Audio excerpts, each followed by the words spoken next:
Dave Chappelle, Russell's endorsee for president of the United States. Russell's a two-time Dave Chappelle voter. Is that correct? Yes. I have Yeah. written in Dave Chappelle the last two presidential elections.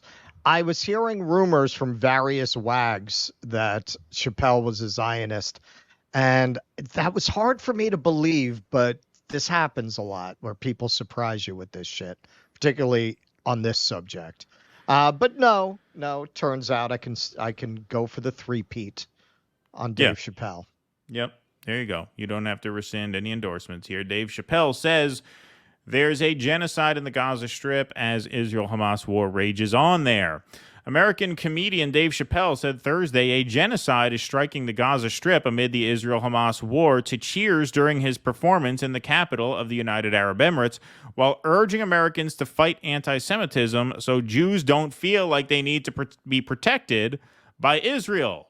Hey, there's a good that is the kind idea. of insight I expect from Mr. Chappelle. Exactly. Chappelle's comments come as Abu Dhabi has maintained its diplomatic relations with Israel, even as it has increasingly criticized its conduct in the 7-month war.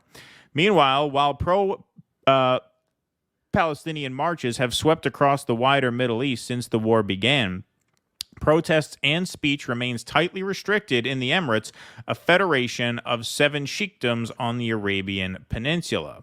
Even before coming on stage, the full crowd at Abu Dhabi's Etihad Arena cheered as DJ Trauma, who accompanied Chappelle on the trip, played the song My Blood is Palestinian by the Palestinian singer Mohammed Asaf.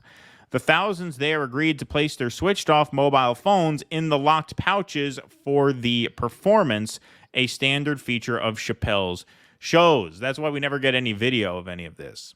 Should we do that at our live show? Should we make people lock their phones away?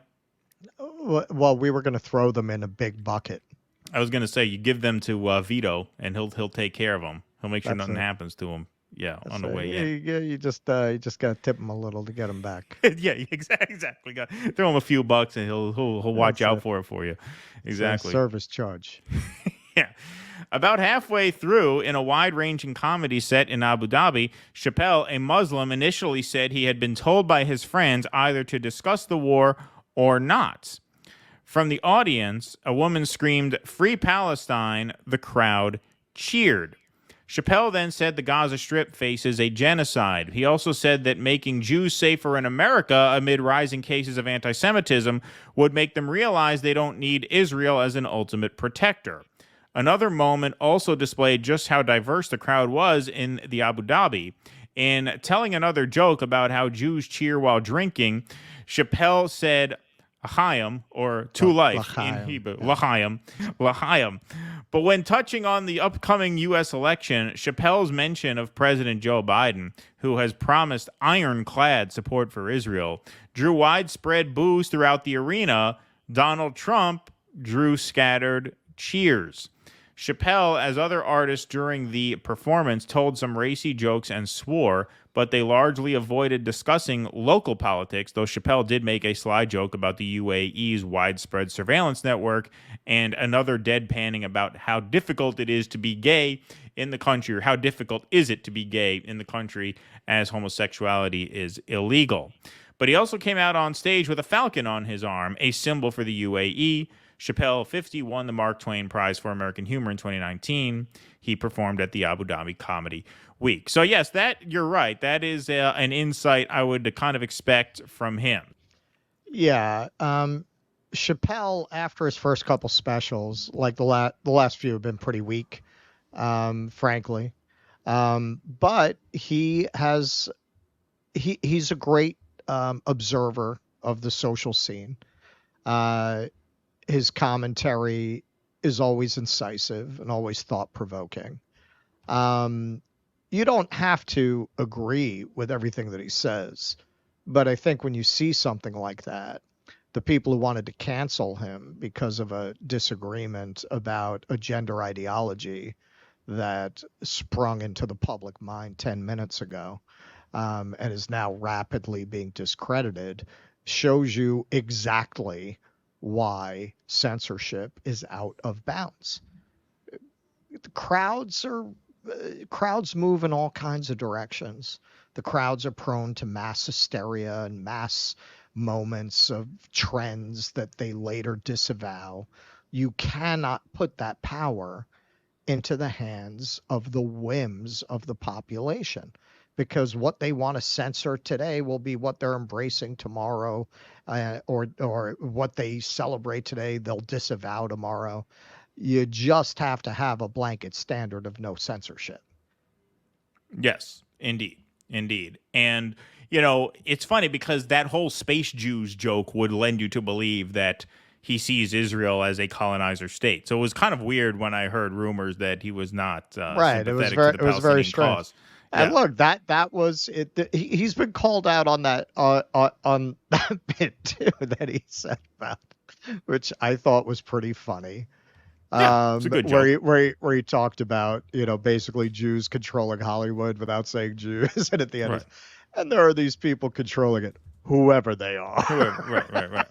I thought Yeah. that was I thought that was very funny. That was very gutsy. That was very ballsy. We can't have a world where people are not allowed to make jokes like that. Right. I know Ryan, when we interviewed him on the Jimmy Dore show, Ryan Long, you know, I mean, his take was basically that this is a small number of people, like you can do your thing.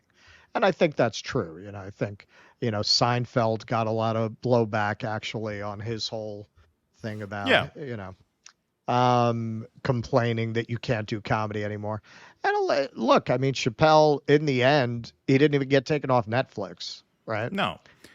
It's a small minority of people, and you have a few incidents where like somebody got forced off stage at a show at a college, right? But most comedy audiences, because most people don't buy into that shit, so most comedy audiences are there for it, and that's all that really matters, right? Yes, and the ultimate flex as a comic is to do what Bill Burr told Bill Maher. This was a few years ago when he was on his show. He says, you just ignore it. The ultimate flex is to ignore it.